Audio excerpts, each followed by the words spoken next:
Shalom saudara-saudara. Shalom. Terima kasih. Luar biasa kita bisa kembali beribadah, kembali bisa memuji dan membesarkan nama Tuhan. Ya. Sungguh kami Thank you, Lord. bersyukur sekali. Sebelum kita mulai ibadah, saya akan membacakan pengumuman.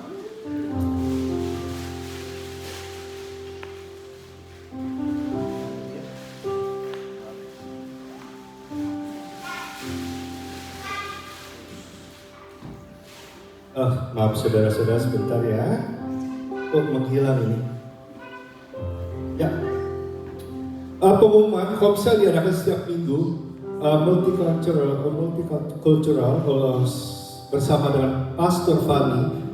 Rabu Pastor Doni, Kamis Pastor Ray, Jumat Pastor Fani dan Pastor Villa, untuk teenager Sabtu dengan Puspa.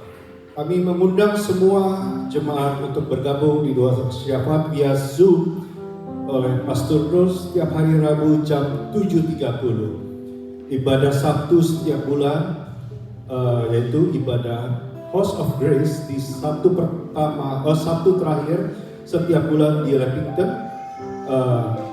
Network Youth Church Saturday minggu pertama dan minggu ketiga. CKI Penoy Wolonggong onsite Sabtu kedua setiap bulan dan online Sabtu keempat. Untuk nursing home setiap Sabtu minggu ketiga.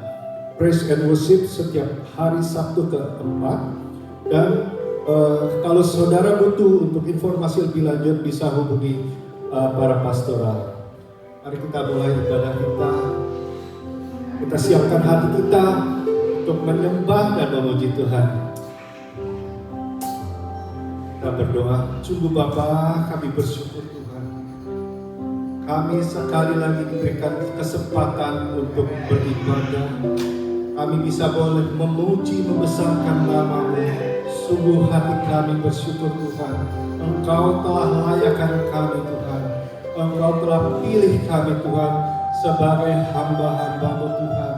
Terima kasih Tuhan, bukan kami yang memilih Engkau, tetapi Engkau terlebih dahulu Tuhan memilih kami Tuhan, mengangkat kami dari setiap kegelapan menjadi terang yang ajaib. Sungguh kami bersyukur Tuhan. Sungguh kami bersyukur.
Allah yang ajaib, Allah yang sanggup menolong setiap permasalahan hidup kami. Pada saat kami terpuruk, pada saat kami berbuat dosa, Kau tidak pernah meninggalkan kami. Kau angkat kami kembali dari sekian lumpur. Kau panggil kami dengan nama kami masing-masing untuk datang kepadamu. Tuhan, terima kasih Tuhan. Sungguh kami bersyukur Tuhan. Kami bisa mengatakan segala puji dan hormat hanya bagi nama-Mu Tuhan Yesus.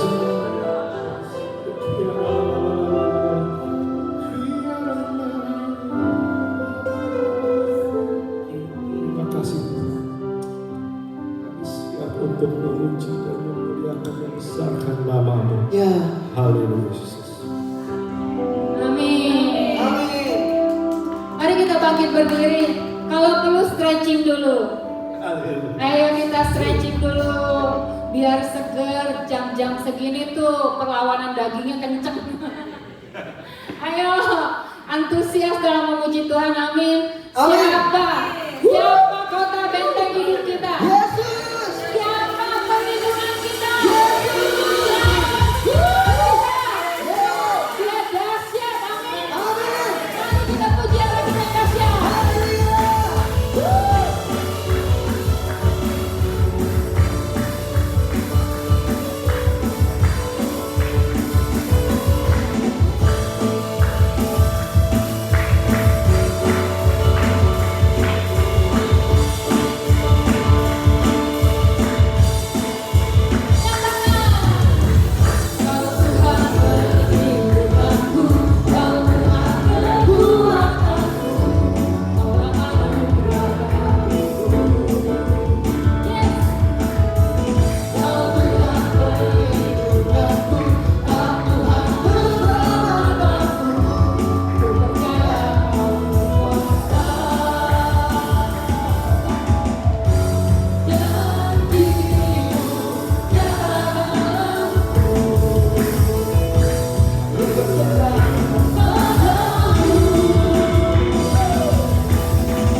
semuanya? Puji Tuhan, tetap semangat di dalam Tuhan. Kita percaya ada satu nama-namanya sangat dahsyat, yaitu Yesus Kristus yang berkuasa. Haleluya, amin. Oke. Amin.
Mari kita siapkan hati.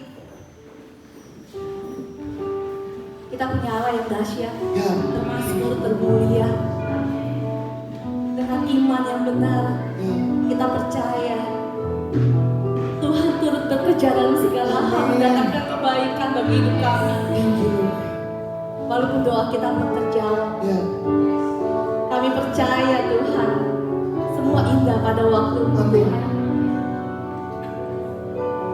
Semua indah pada waktumu Tuhan, kami percaya. Mari Bapak Ibu kita berdoa, kita menyanyi sebagai ungkapan dari doa kita.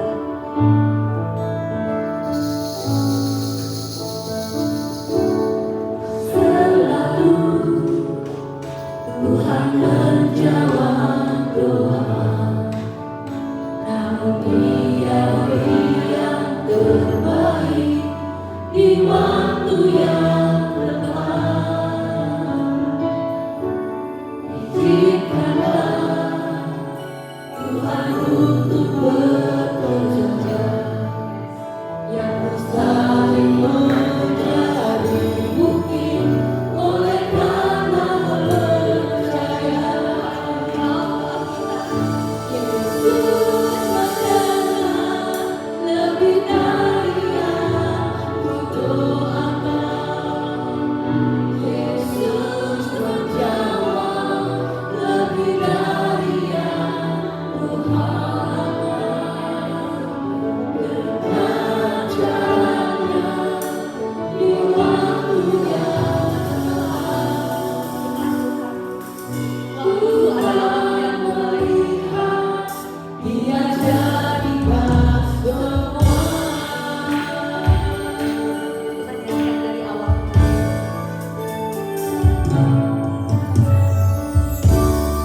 Selalu Tuhan menjawab doa, namun Dia beri yang terbaik di waktu yang tepat.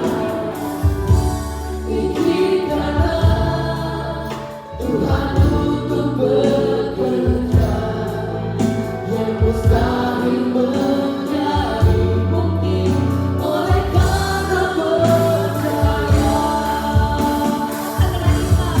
Yesus berjalan lebih dari yang kudoakan. Yesus menjawab lebih dari yang kuharapkan. Dengan caranya di waktu yang tepat. Tuhan melihat, Dia jadikan semua. Lebih dari yang kudoakan. Yesus menjawab lebih dari yang kuharapkan.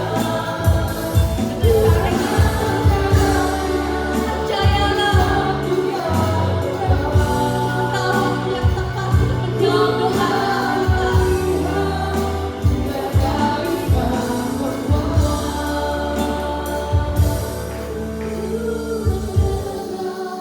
lebih dari yang kudoakan. Yesus menjawab lebih dari yang kuharapkan.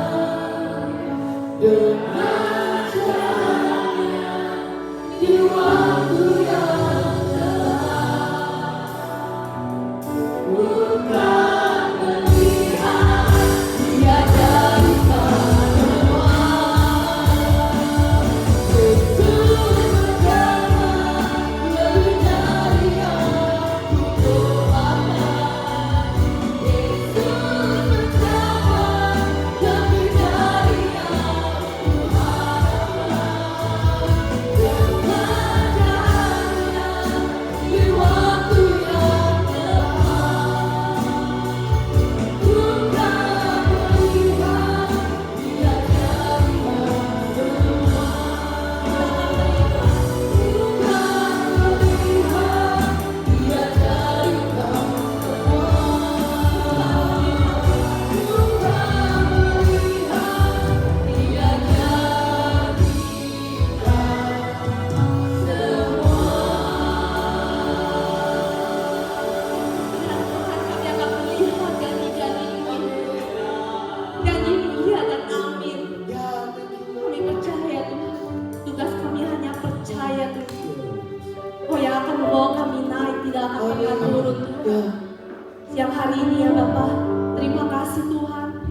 masih ada keberadaan kami di sini karena Engkau, karena anugerah-Mu ya Bapa. Melayani-Mu ya Bapa, karena anugerah yang datang daripada Engkau ya Bapa. Dengan kesadaran yang penuh kami melayani Allah Raja yang mulia, Allah kami Tuhan Yesus Kristus. Bapak, kami mau bersatu hati, kami mau berdoa ya Bapak. Kami berdoa khusus untuk teman-teman yang dalam kondisi lemah tubuh, yang lagi sakit Tuhan. Kami minta tangan penyertaan Tuhan dengan bilur-bilur kuasa Tuhan Yesus, darah Yesus menyembuhkan. Kami berdoa untuk keluarga Pak Berry, kami berdoa untuk keluarga Pak Doni Mina, kami berdoa untuk teman-teman yang lain yang tidak dapat kami sebutkan satu persatu. Tuhan, kami minta pertolongan yang datang daripada Tuhan. Tuhan Yesus tolong. Kesembuhan, pemulihan yang sempurna yang datang daripada Engkau ya Tuhan. Terima kasih Tuhan. Kami juga terus berdoa ya Bapak, setiap doa yang dipanjatkan oleh setiap jemaat-Mu, kerinduan-kerinduan, pergumulan yang ada Tuhan, dalam pekerjaan, dalam menantikan visa izin tinggal yang ada Tuhan. Di saat Engkau bukakan pintu, tidak ada yang bisa menutup pintu ya Tuhan. Di saat Engkau memberkati, tidak ada ya Bapak yang dapat menahannya. Dengan tangan kami receive semuanya, dengan iman kami ya Bapak, kami terima berkat-berkat yang ada daripada Tuhan. Terima kasih Bapak, kami percaya semua indah pada waktunya ya Tuhan. Semua tepat pada waktumu ya Tuhan. Kami juga berdoa ya Tuhan untuk gereja-gereja, khususnya gereja Indonesia yang ada di Sydney, Australia ini ya Bapak. Kami minta ya Bapak, penyertaan Engkau yang terus campur tangan, penyertaan Engkau yang luar biasa, menaungi gereja-gereja yang ada ya Tuhan. Kami berdoa khusus untuk gereja JKI Jire, JKI Host, JKI Hope, JKI Penuai, JKI Hobat, dan Network Youth Church ya Bapak yang ada. Kami minta ya Tuhan, luapanmu, hikmat-Mu turun Bapak atas hamba-hamba-Mu, pelayan-pelayan-Mu ya Bapak. Sehingga gereja-gereja yang ada terus menjadi gereja yang memberkati sidang jemaat-Mu, gereja yang berkenan di hadapan-Mu, gereja yang memberkati ya Tuhan. Oh terima kasih Tuhan. Kami juga terus berdoa ya Bapak untuk negara di mana kami tinggal, Australia ini, dan negara tercinta kami Indonesia yang ada. Kami minta kemuliaan Tuhan terus campur tangan ya Bapak dalam negara-negara Australia, Indonesia yang ada, parlemen pemerintahan yang ada dari kepala sampai yang terendah. Biar mereka memimpin negara dengan takut akan Engkau, memberikan kebijaksanaan, keadilan, segala roh kecurangan ya Bapak, segala roh kejahatan kami tolak di dalam nama satu nama Tuhan Yesus Kristus. Terima kasih Tuhan. Kami serahkan ibadah siang hari ini di dalam nama Tuhan Yesus. Mari sama-sama yang siap beribadah, sama-sama kita katakan amin. Selamat beribadah. Silakan duduk saudara-saudara. Oke, shalom semuanya. Siap dengar firman Tuhan hari ini? Oke, kita mau sama-sama mau lihat sesuatu yang sangat sederhana, tapi ini kalau nggak diselesaikan dengan cepat, buang-buang waktu. Hari ini kita di tahun ini kita mau belajar supaya hidup kita jadi lebih bijaksana di dalam hal waktu juga, salah satunya ya. Jadi kalau ini kita nggak selesai dengan benar, dengan cepat, maka buang-buang waktu, buang-buang tenaga, buang-buang banyak hal ya. Saya mau bicara soal salah paham. Oke, simple ya. Biasa, salah paham itu biasa? Benar? Wajar? Wajar ya? Biasa banget, wajar banget dan bisa terjadi di mana aja, bisa terjadi, nggak bisa sih? Oh bisa. Bisa terjadi di keluarga? Bisa ya. Bisa terjadi di dalam gereja, bisa? Bisa banget. Bisa terjadi di dalam pekerjaan kita, bisa? Bisa. Di dalam grup WhatsApp kita bisa? Bisa. Ada orang grup WhatsApp isinya 20 orang gitu ya. Gara-gara satu ribut sama yang satu, keluar. Padahal kan masih ada 19 orang lain yang tidak salah paham sama dia. Dia keluar loh gara-gara satu doang. Make-sense gak saudara? Hah? Begitu salah paham itu bisa bongkar semua kebaikan yang harusnya ya masih ada 19 orang kan, dan salah paham itu kan bisa dibenerin. Saya selalu punya quote begini, kalau yang namanya salah paham tinggal dibenerin, kalau salah itu benerin kan, bener nggak? Kalau salah itu nih, kalau kita punya jawaban, kalau kita jawab soal jawabannya salah, berarti mesti diapain? Dibenerin. Sesimpel itu. Jadi kalau salah paham tinggal dibenerin.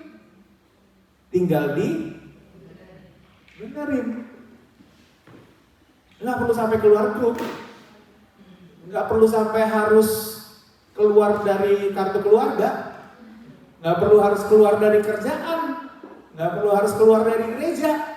Berapa banyak orang keluar dari gereja hanya karena salah paham, benar gak? Nah, hari ini kita mau belajar ini terjadi di gereja nih.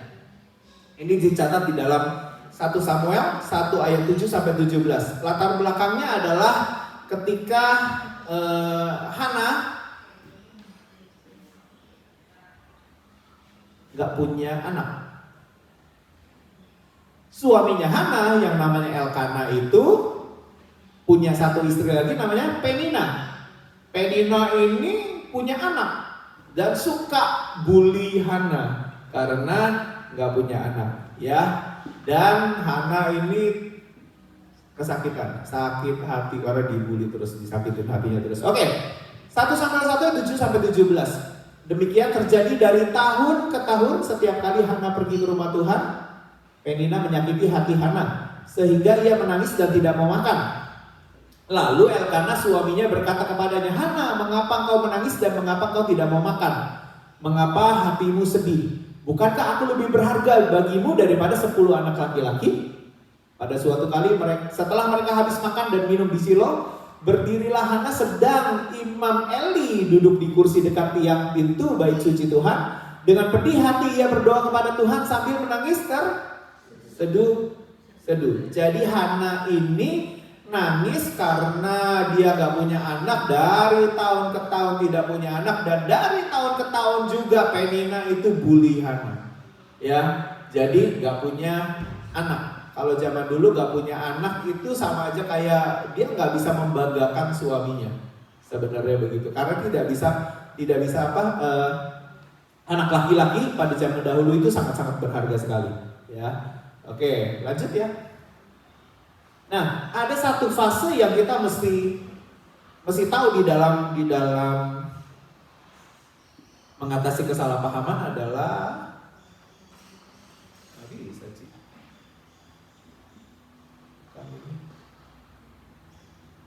sebelumnya kayaknya ada deh. Oh iya ada. Kemudian bernazarlah ia, katanya, Tuhan semesta alam, jika sungguh-sungguh kau memperhatikan sengsara hambaku ini dan mengingat hambaku dan tidak melupakan hambamu ini, tetapi memberikan kepada hambamu ini seorang anak laki-laki, maka aku akan memberikan dia kepada Tuhan untuk seumur hidupnya, dan pisau cukur tidak akan menyentuh kepalanya. Nah, ini nazarnya Hana.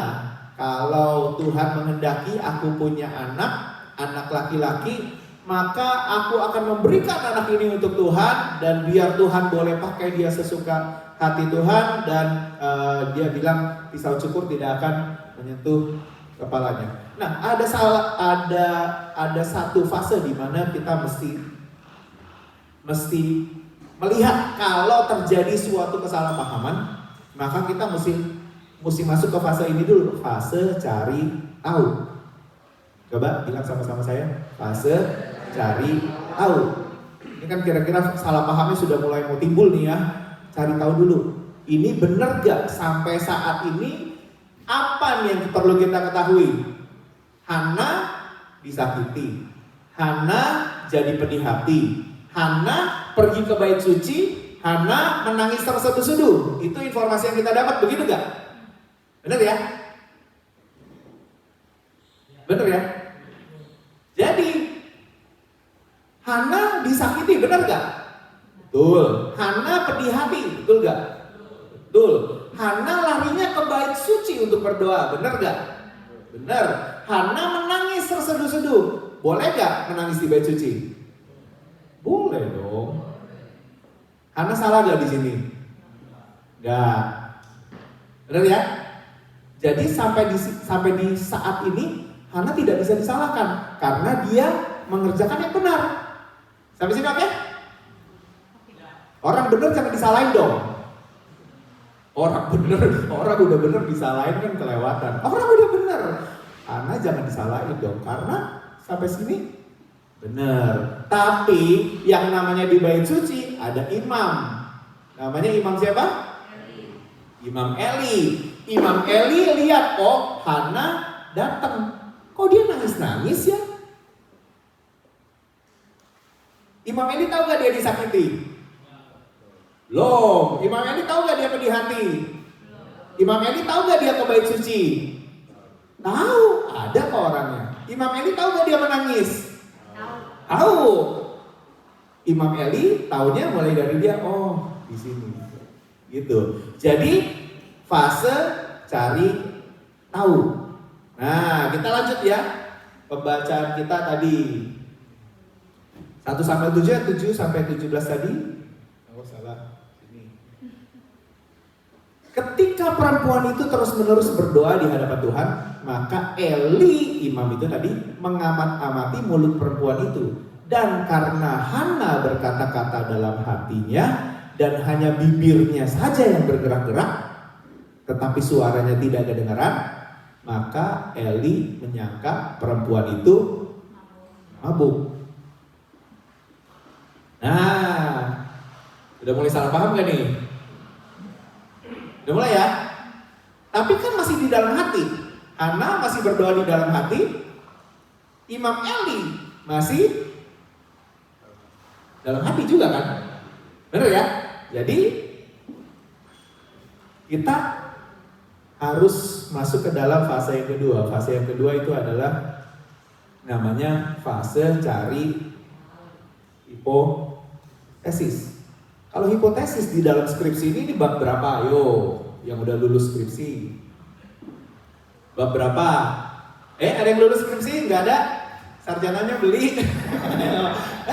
Hipotesis. Itu bab berapa itu? Bab 2, benar ya? Hah? Bab berapa sih? Bab 2 itu kan landasan teori. Di ujungnya itu ada hipotesis, benar gak ya? Untung ada yang ngerti. Saya juga kayaknya. Cari hipotesis. Oke. Hana itu berkata-kata dalam hati. Ya. Hana itu melakukan hal yang tidak wajar. Lalu timbullah asumsi. Asumsi dari Imam Eli. Nah, saya kasih itu tanda tanya. Imam Eli melihatnya ada orang berkata dalam hati. Nangis-nangis. Gitu kan. Mulutnya goyang-goyang. Tapi gak ada suara. Imam Eli melihat ketidakwajaran. Biasanya kalau orang berdoa ke bait suci, berdoa. Kalau mulutnya goyang, ada suaranya. Make sense ya? Tapi ini ada ketidakwajaran. Artinya apa? Imam Eli, wah, something wrong nih. Ada orang menangis terseduh-seduh, terus udah gitu berkata-kata, mulutnya goyang, tapi kok suaranya nggak kedengeran? Kayak nggak orang berdoa. Imam Eli timbul asumsi. Asumsinya adalah sementara ini adalah apa? Dia mabuk. Sampai di sini Imam Eli boleh disalahin nggak? Hah? Kalau Hana salah gak? Hana salah gak? Hana menangis, berkata-kata dalam hatinya, dia itu sedih hati sampai dia itu mau ngomong aja udah. Saudara pernah ngerasain pahit hati yang gak bisa nggak bisa keucap gak sih? Hah? Sampai kata-kata itu udah sampai nggak bisa gitu, udah nggak bisa kedengeran, dan udah saking lamanya dia seperti kayak gitu, akhirnya ya memang sudah pahit hati banget gitu, nggak keluar. Hana bisa disalahin nggak sampai sini? Imam Eli bisa disalahin nggak kalau dia punya asumsinya dia mabuk? Terlalu cepat menyalahkan Imam Eli, benar gak? Benar gak? Kan berdua ini belum ada dialog nih.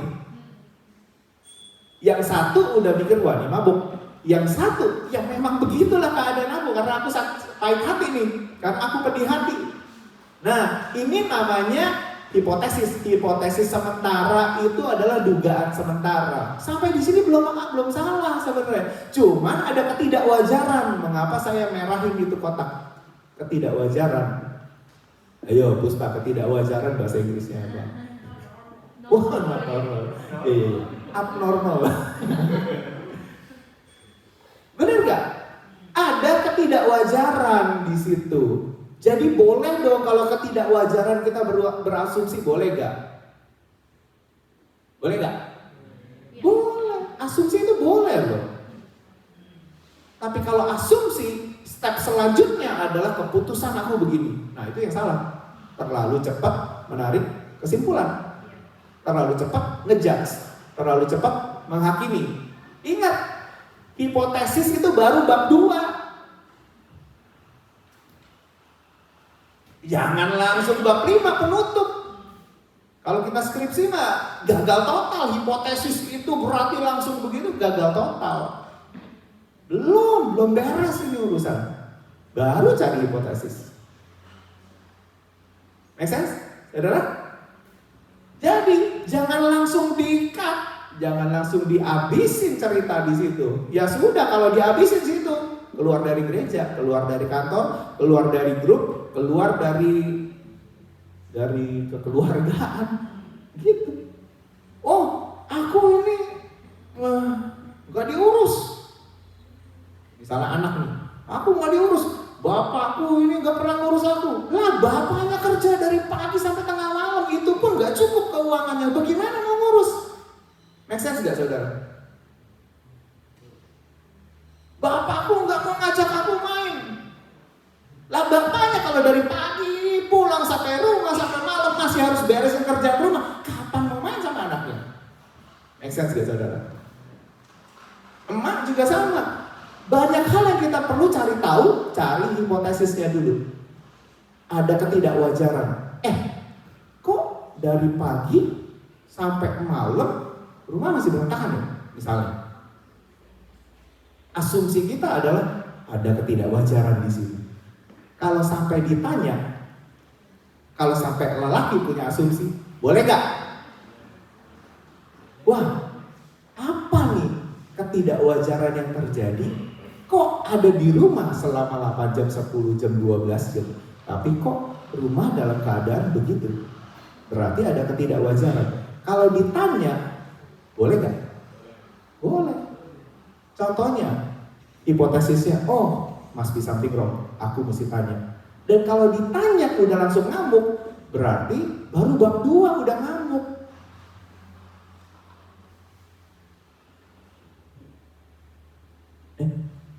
Pada diem nih.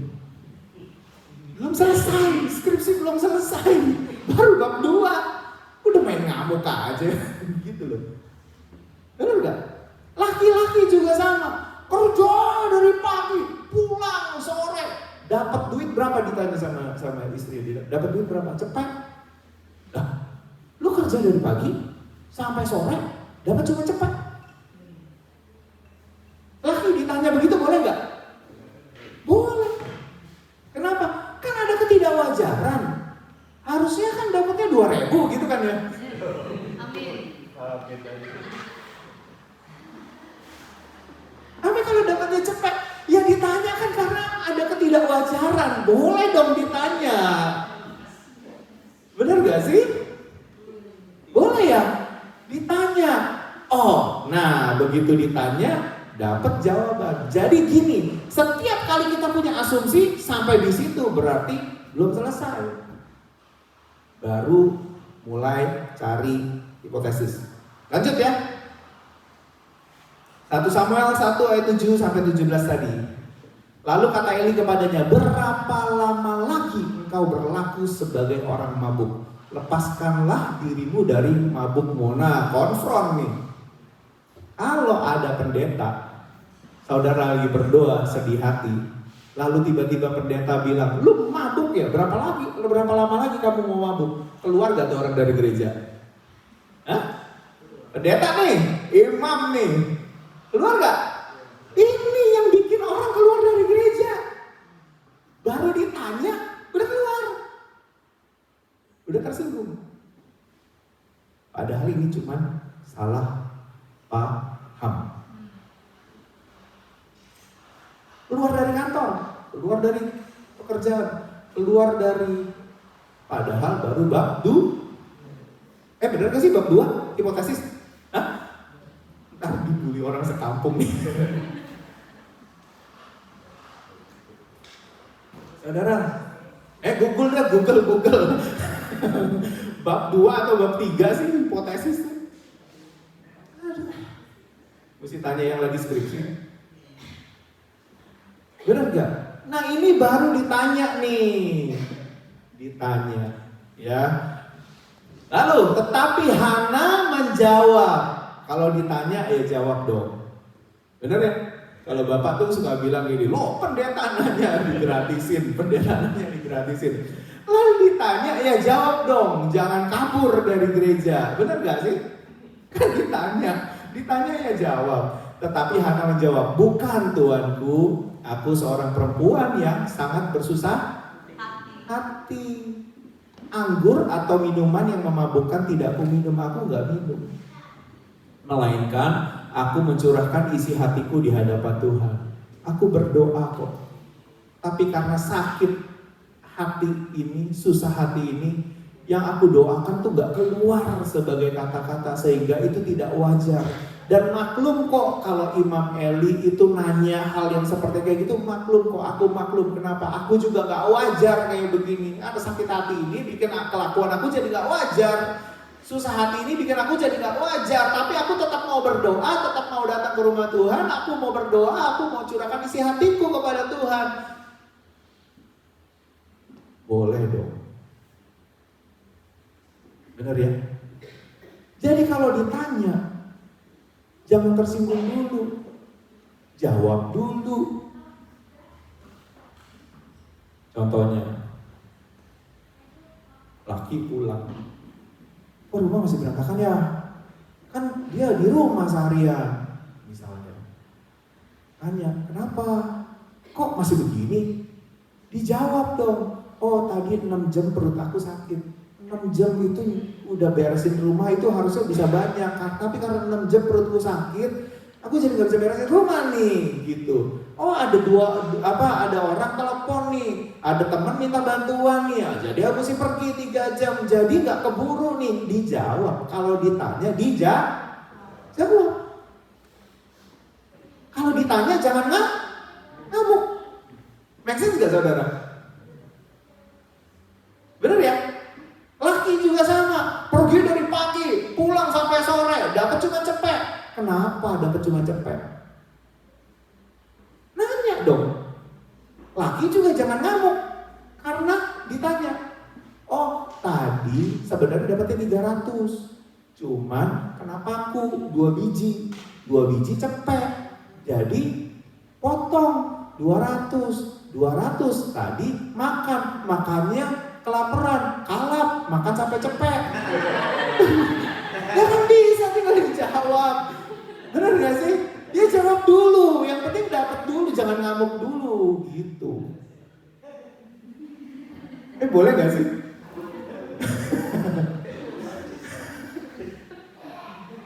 Ya pokoknya kalau ditanya jawab gitu loh, jangan ditanya ngamuk. Salah paham itu gak bakal bisa selesai kalau ditanya jadinya ngamuk, gak bakal bisa selesai. Padahal kita gak mau buang-buang waktu, kita mau beresin masalah secepat mungkin. Jadi Hana ini jawab, aku gak mabuk kok. Asumsi kamu salah kalau kamu pikir aku mabuk, karena aku gak lagi mabuk. Dia menjelaskan dengan benar, dia kasih jawaban, dia gak sakit hati, dia gak makin pahit hati karena ini udah satu Penina bully aku, sekarang Imam lagi bully aku gitu. Make sense ya?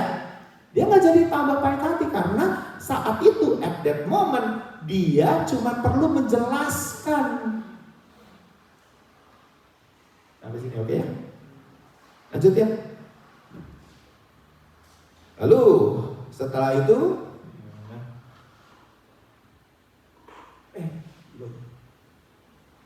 jangan anggap hambamu ini seorang perempuan dursila, sebab karena besarnya cemas dan sakit hati aku berbicara sedemikian lama. Jawab Eli, pergilah dengan selamat dan Allah Israel akan memberikan kepadamu apa yang kau minta dari padanya.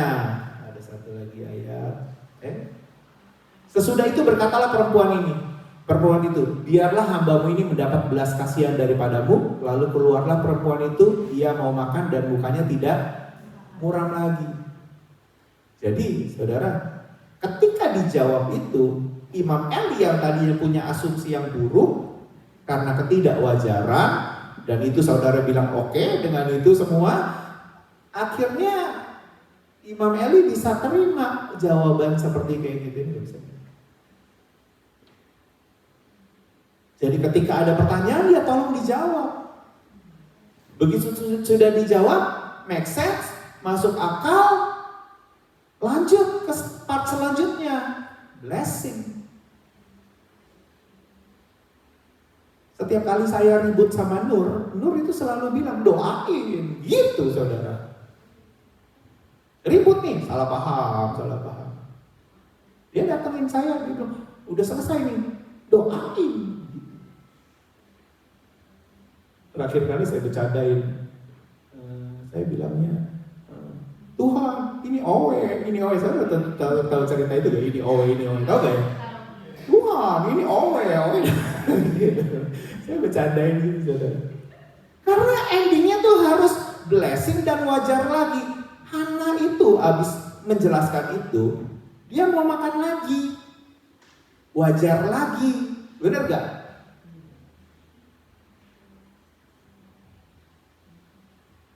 Nah prosesnya jangan di bolak-balik, jangan kecepatan ngamuk gitu istilahnya. Kalau pertanyaan dijawab belum masuk akal, balik lagi ke pertanyaan lagi, jawabin lagi, balik lagi pertanyaan lagi, jawab lagi, balik lagi pertanyaan lagi, jawab lagi sampai dimengerti.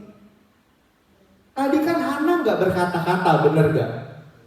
Nggak berkata-kata. Kalau nggak berkata-kata, make sense timbul kesalahpahaman. Lawo nggak berkata-kata kok. Tapi begitu dia mulai berkata-kata, menjelaskan dengan bahasa yang dimengerti oleh Imam Eli, kan jadi lebih jelas.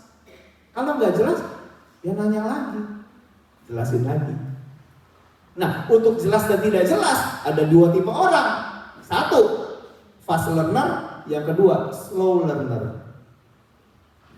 Ada orang dibilangin sekali ngerti, benar? Tapi orang ini punya kelemahan, nggak bisa diomongin berkali-kali, buat dia annoying. Ada orang yang slow learner, mesti dikasih tahu berkali-kali, benar? Kelemahannya apa? Ya nggak boleh sekali ngomong sama dia. Tapi berkali-kali, dia butuh berkali-kali karena slow learner. Make sense? Saya tipenya slow learner. Kalau mau ngomong sama-sama saya, ya tolong ngomong sampai saya ngerti.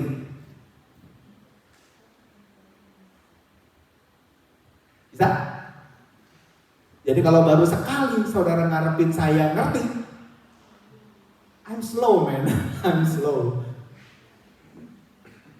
Tapi kalau ngomong sama Nur, mesti cepet. Sekali aja, 2 kali.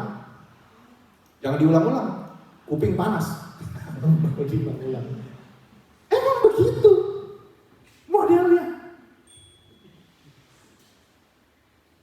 Kita jelasin yang dia udah jelas, Buat dia annoying.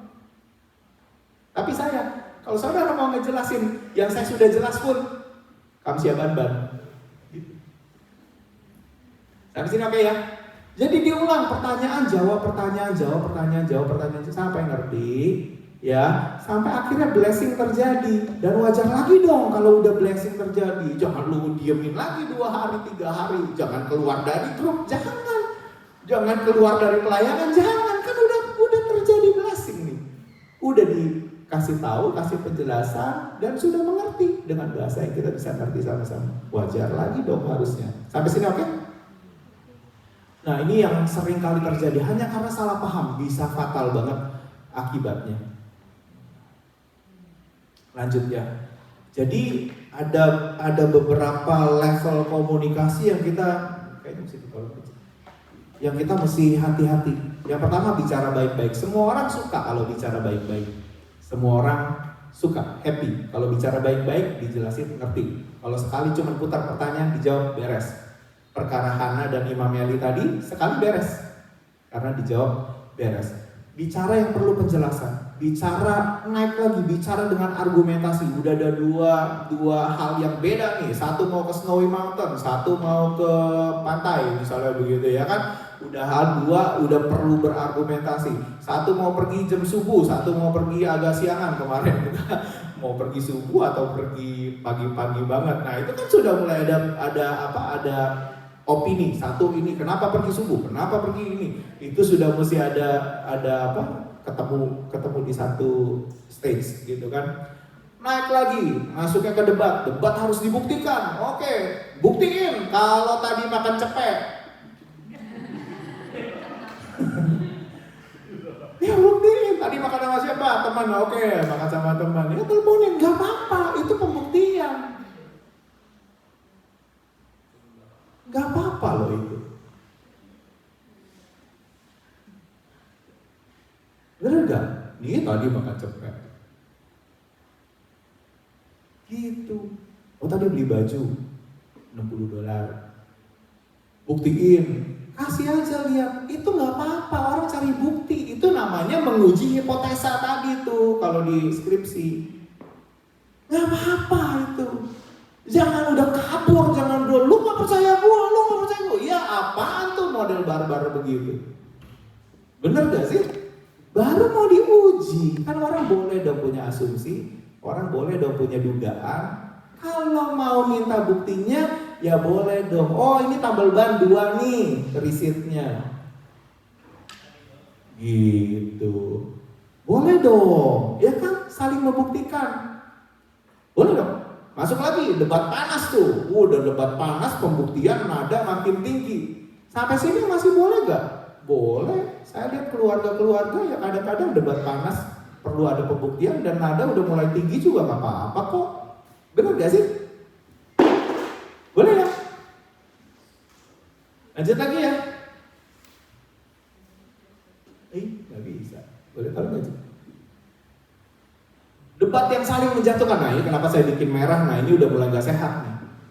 Debat saling menjatuhkan, udah bukan lagi membuktikan hipotesa lagi, tapi udah mulai saling jatuhin nih, satu sama yang lain.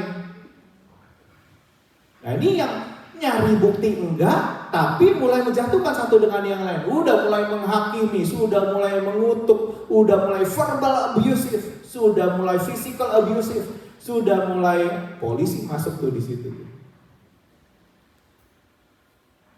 Karena sudah abusive. Padahal urusan cepet makan doang. Urusan sampai ke polisi. Benar gak saudara? Naik lagi verbal abusive, tambah physical abusive, tambah kriminal. Ya ampun.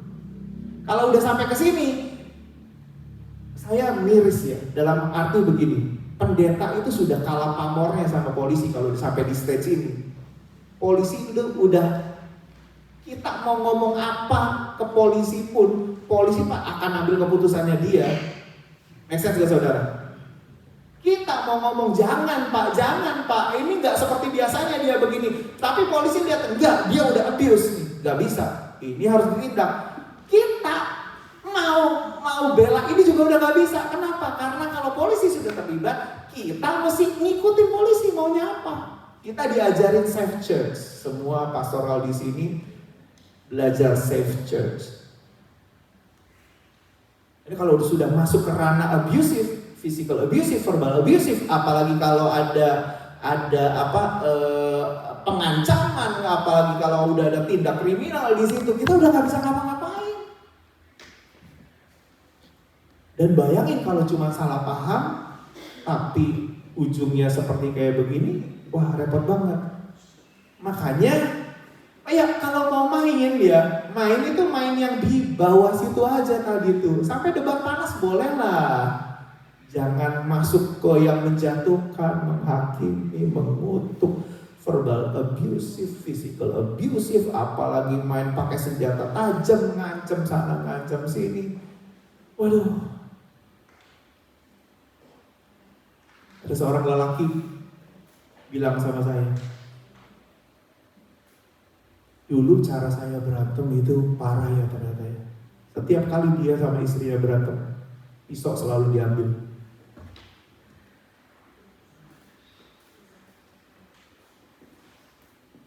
Dan hari ini dia bilang sama saya, kalau aja dari dulu saya dengerin koyuannya.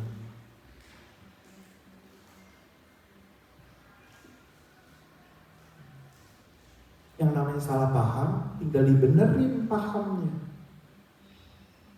Gak perlu serempot itu.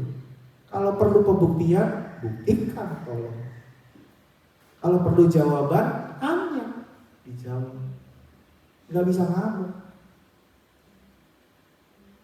Karena belum waktunya ngamuk di situ. Habis ini bisa, saudara?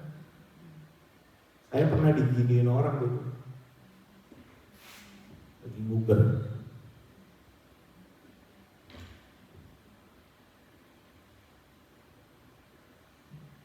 Ngamuk gak? Enggak. Saya punya prinsip. Kalau di sini kan orang yang mukul duluan yang salah, bener ya? Orang yang mukul duluan itu yang kena proses. Saya punya prinsip. Oke, kalau dia bilang, gua pukul ya, pukul aja. Saya bilang gitu. Pukul aja. Saya bilang, ya kalau pukul ya sudah, kasih saya waktu buat telepon polisi. Kalau polisinya nggak datang, saya dapat permisi dari. Jadi mesti bagaimana nih? Ya urus sendiri. Ya kalau urus sendiri ya barulah gitu. Kan nggak mau diurusin sama yang berwenang. Artinya ya mesti urus sendiri, benar nggak sih? Ya gitu kan? Ya sudah, kalau sampai situ udah dapat permisi, ya yang mesti yang ngurus nggak ngurus kok. Saya bilang sama Colin itu kan badannya kecil. Amannya gede-gede kumisan gede-gede badannya gede kumisan saudara. Saya bilang Colin lu jangan sampai bikin ribut sama orang-orang yang Colinnya badan teman-teman lu gede banget gitu, kumisan gede gitu. Aduh, saya bilang Colin, kalau sampai kamu dibully, kamu lapor guru. Kalau gurunya bilang kita nggak ngurusin kayak gitu, ya udah kamu lapor polisi 000. Kalau sampai polisinya juga bilang, kita nggak ngurus anak kecil kayak begini, ya sudah kamu keluarin dan 2 kamu deh. Udah dilesin sampai dan 2 karate, ya sudah, urus sendiri lah tuh. Menang, enggak. Tapi jangan dia tonjok kamu balas tonjok, jangan. Belum secepat itu keluarin bogem itu, belum secepat itu. Make sense saudara? Artinya apa? Perlu banyak penguasaan diri ketika mau beresin kesalahpahaman. Sampai sini oke? Sedikit lagi ya. Jadi tolong ya, tolong kita dibantu supaya nggak masuk ke stage yang itu tadi tuh, yang ada gambar polisinya 2 itu tadi tuh. Tolong jangan sampai kita dimasukkan ke situ. Kenapa? Karena omongan kita sudah tidak berguna lagi di situ. Karena mereka punya rules, mereka akan jalanin sistem mereka. Tolong kita dibantu jangan sampai masuk ke situ. Ya, make sense, saudara, teman-teman ya. Oke, lanjut. Jadi bisa terjadi di mana aja dan sebenarnya bisa di-fix. Nah, ini yang saya mau share. Hana itu gak jadi sakit hati sama Imam Eli karena pertanyaan itu. Setelah blessing itu terjadi, tahun depan ia melahirkan seorang anak laki-laki. Namanya siapa? Samuel, Nabi Samuel. Kita suka dengan Samuel. Keren banget Nabi ini. Tahu saudara? Dititipin ke Imam Eli, benar? Artinya apa? Ya memang salah paham itu cuman di situ aja dan langsung beres, dan akhirnya Hana itu bisa dengan legowo nitipin anaknya di situ. Imam Eli bisa punya andil, bertanggung jawab membesarkan Samuel di situ, dan akhirnya Samuel bertumbuh besar jadi nabi yang hebat, nabi yang besar. Kalau di situ Hana udah langsung ngamuk dan keluar dari gereja, rencana Tuhan gimana terjadinya? Benar gak? Udah ngurusin sakit hatinya sama Penina, ngurusin sakit hatinya sama pendeta juga. Berapa banyak orang yang kelindes dengan sakit hati ini, tambah ini. Padahal sebenarnya bisa diberesin di sana sini gitu, nggak perlu. Padahal cuma butuh jawaban kok, butuh klarifikasi doang kok, butuh dibuktikan kok. Sebenarnya kan begitu. Jadi kalau keluarga banyak salah pahamnya, it's okay. Kenapa? Karena banyak hal yang kita perlu urus. Salah paham? Ya udah beresin, cari tahu mana ketidakwajarannya, buktikan gitu kan, dan udah beresin sehingga rencana Tuhan bisa terjadi. Sampai sini saudara masih sepaham dengan saya? Lanjut satu ayat lagi dan kita selesai. Orang Kristen itu terkenal dengan kasih karena yang diajarkan oleh Tuhan Yesus adalah kasih. Betul? Tadi kasih ada singkatannya tuh. K, A, itu tuh.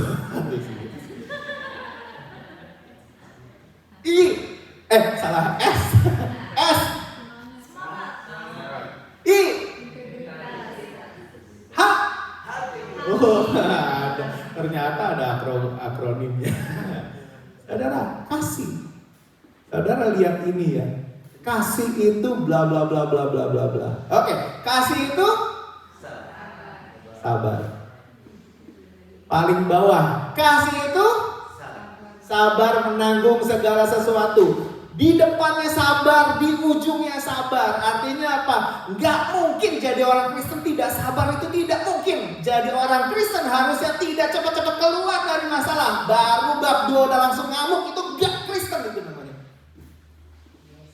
I'm sorry. Baru bab 2 udah mau kabur, nggak Kristen. Karena Kristen itu kasih. Kasih itu sabar. Di depannya sabar, di belakangnya sabar menanggung segala sesuatu. Make sense gak saudara? Kalau di tengah-tengah perlu pembuktian, ayo kita buktiin. Duduk manis, buktikan. Ngeteh, pisang goreng keluar semua, duduk buktiin. Risit keluar semua, ayo jam keluar semua, ayo telepon teman, telepon apa. Pembuktian itu terjadi di tengah-tengah tuh. Bab 3, bab 4 itu buktiin, sama-sama buktiin, duduk manis, istri suami, duduk sini. Cepet, tadi mana cepet? Gitu. Lu jangan main digampar dong, gile kali ya, bener. Belum dibuktikan kok, make sense gak saudara? Buktiin, ayo buktiin. Gak apa-apa, buktiin. Tuhan Yesus juga membuktikan dirinya, menunjukkan dirinya kepada murid-murid kalau dia bangkit berkali-kali kok. Sampai murid-murid yakin banget kalau dia bangkit lagi. Benar gak sih? Ya, buktiin. Jangan main langsung.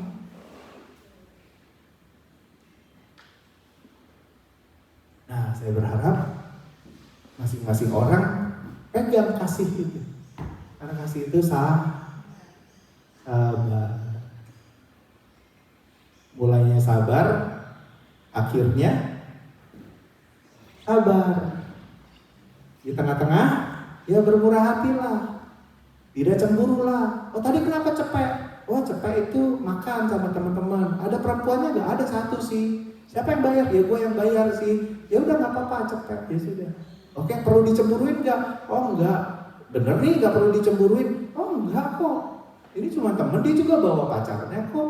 Oh berarti nggak perlu dicemburuin ya? Oh ya enggak. Ya sudah. Penjelasan. Jangan main langsung kabur. Tancap gas. Kristen itu sabar.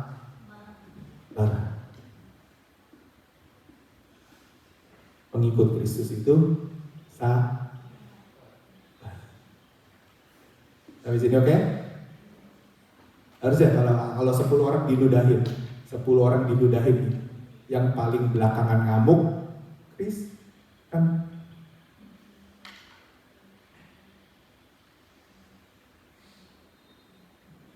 Bener gak sih? Hah? Enggak ya? Oke, selesai. Halo saudara, ayolah kita belajar sabar lah. Ya, salah paham itu perlu diberesin. Kalau sudah diberesin, sudah wajar lagi, jalan lagi dengan baik, semuanya baik, rencana Tuhan terjadi. Amin, saudara. Jangan lupa setelah pembuktian ini dan itu, belajar tanya Nur tuh gimana caranya, doain gitu. jangan lupa begitu saudara. Dia tuh yang paling sering tuh gitu. Begitu udah kita salah paham, ribut sana sini ya kan, doain, blessing terjadi dan rencana Tuhan bisa terus jalan dalam kehidupan kita tanpa kita buang-buang waktu. Karena salah paham itu buang-buang waktu banyak sekali, dan kita mau menghargai waktu kita, menghitung waktu-waktu kita dengan bijaksana, karena hari-hari ini adalah jahat. Banyak hal yang kita perlu perjuangkan, banyak hal yang kita perlu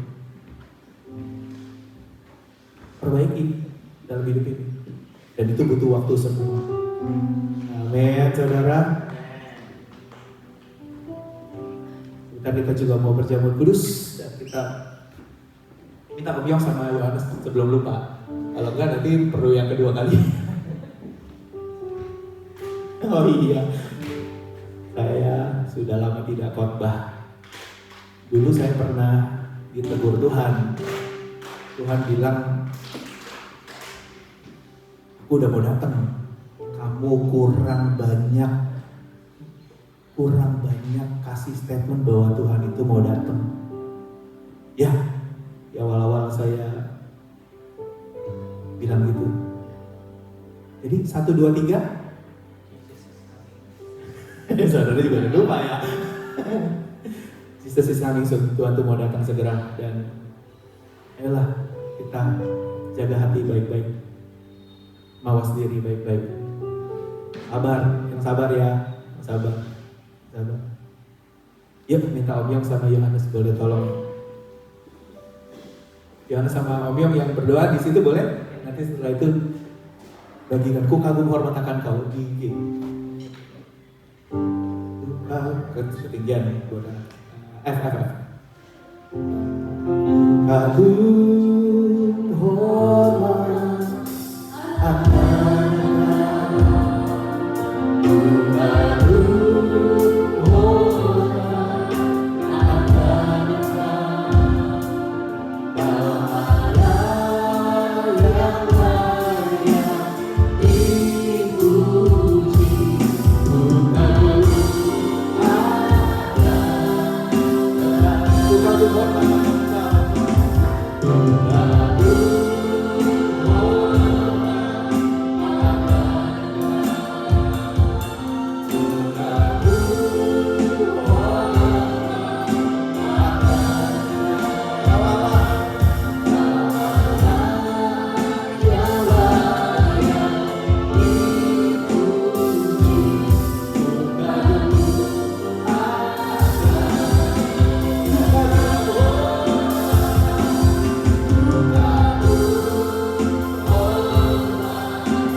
kita bangkit berdiri untuk menghormati perjamuan kudus.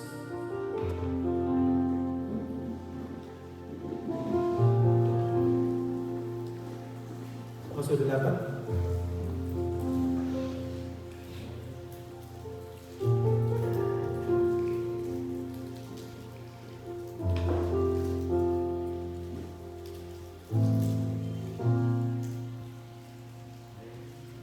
Mari sama-sama kita angkat roti di tangan kanan kita.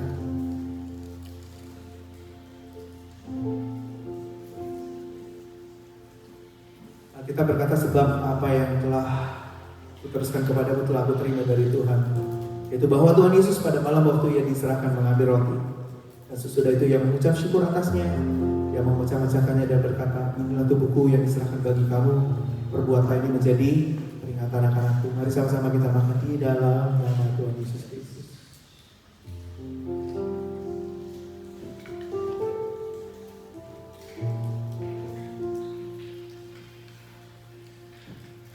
Angkat cawan di tangan kanan kita. Demikian juga ia mengambil cawan sesudah makan lalu berkata, cawan ini adalah perjanjian baru yang dimeteraikan oleh darahku. Perbuatlah ini setiap kali kamu meminumnya, menjadi peringatan akan aku. Mari sama-sama kita minum di dalam nama Yesus Kristus.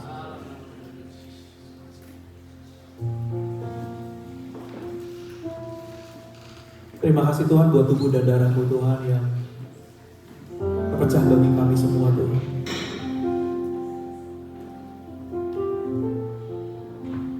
Dan tubuh dan darah-Mu ini Tuhan Yesus terus mengingatkan kami betapa Kau mengasihi hidup kami.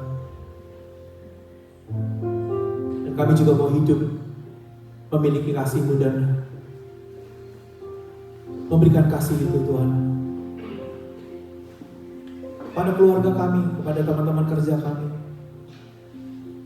pada teman-teman sepelainan kami, pada orang-orang yang membutuhkan. Kalau hari ini kami belajar kasih itu sabar, jadikan kami orang yang sabar Tuhan. Kami mau mulai dengan sabar, kami mau akhiri juga dengan sabar.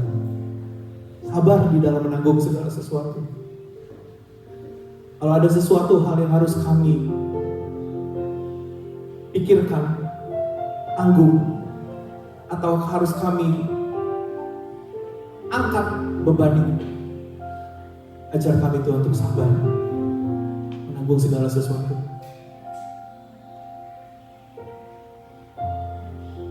Tuhan, kami berdoa Tuhan, setiap salah paham yang terjadi di dalam keluarga jemaat-Mu Tuhan di tempat ini, satu persatu Tuhan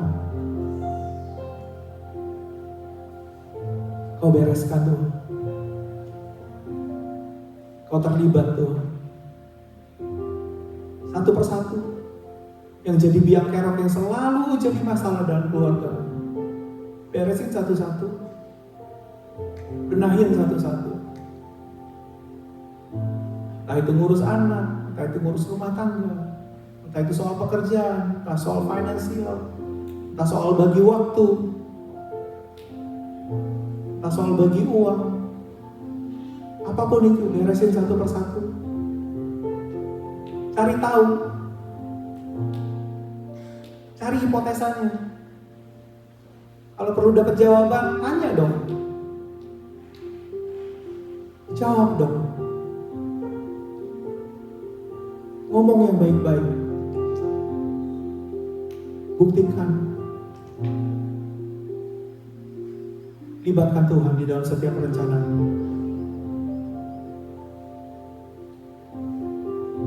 Nanti kau akan lihat betapa Tuhan bekerja. Beresin setiap pergumulan hidup kita.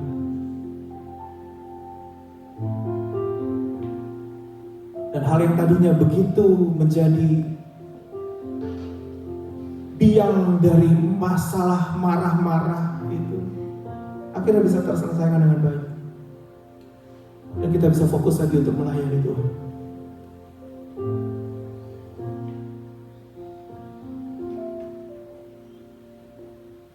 Biar kau hadir dalam setiap rumah tangga demi rumah tangga Tuhan Yesus.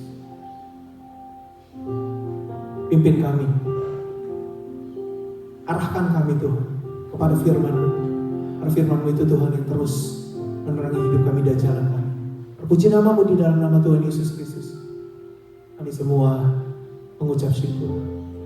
Amin, amin, amin.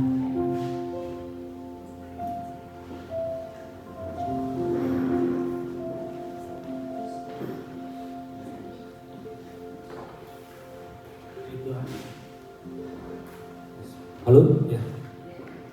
Selamat sore.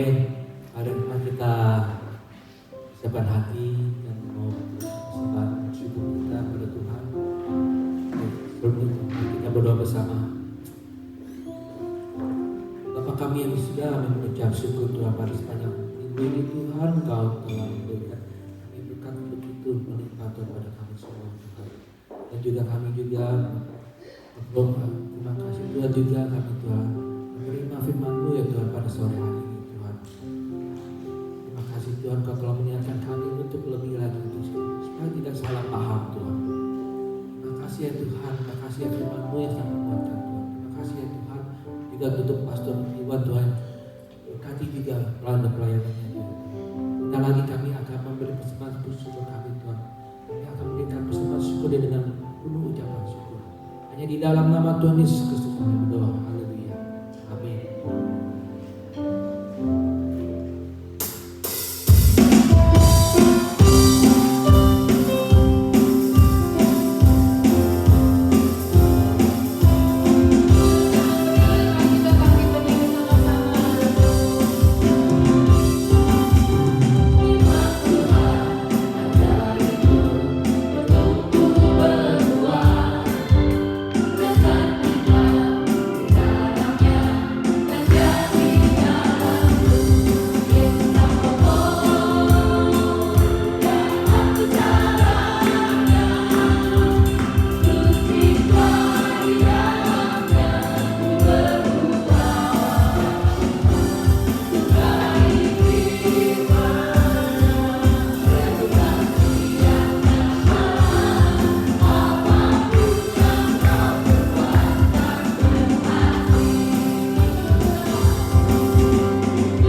ibadah kita hari ini. Saudara diberkati Tuhan. Sepanjang hari ini kita dengar firman Tuhan, kita sudah memuji Tuhan sama-sama. Bukankah itu indah kalau kita bisa bersama-sama berbakti dan merayakan kebaikan Tuhan. Amin. Mari sama-sama kita angkat tangan kita. Tuhan Yesus, terima kasih Tuhan buat kebaktian dan ibadah sepanjang hari ini Tuhan. Engkau baik buat kehidupan kami Tuhan. Kalau kami masih bisa sehat, berdiri dengan kaki kami Tuhan, mengangkat tangan kami Tuhan, bernyanyi dengan mulut kami, hati kami bersuka di dalam sepanjang hari ini Tuhan. Terima kasih Tuhan buat semua kebaikan dan kemurahan-Mu Tuhan. Sekarang Tuhan, mari Tuhan Kau berkati Tuhan Yesus, berikan anugerah terbaik-Mu Tuhan Yesus, yang daripada Allah Bapa, cinta kasih daripada Tuhan Yesus Kristus, persekutuan yang indah bersama dengan Roh Kudus boleh menyertai kehidupan kita semua sampai Maranatha Tuhan Yesus datang untuk menjemput kita semua. Diberkati pekerjaanmu, diberkati rumah tanggamu, diberkati keluargamu, diberkati sekolahmu, diberkati setiap usahamu, diberkati setiap pertemananmu. Nama Tuhan dipermuliakan di dalam nama Tuhan Yesus Kristus. Kita semua yang percaya boleh sama-sama katakan amin. Amin. Tuhan Yesus memberkati kita semua.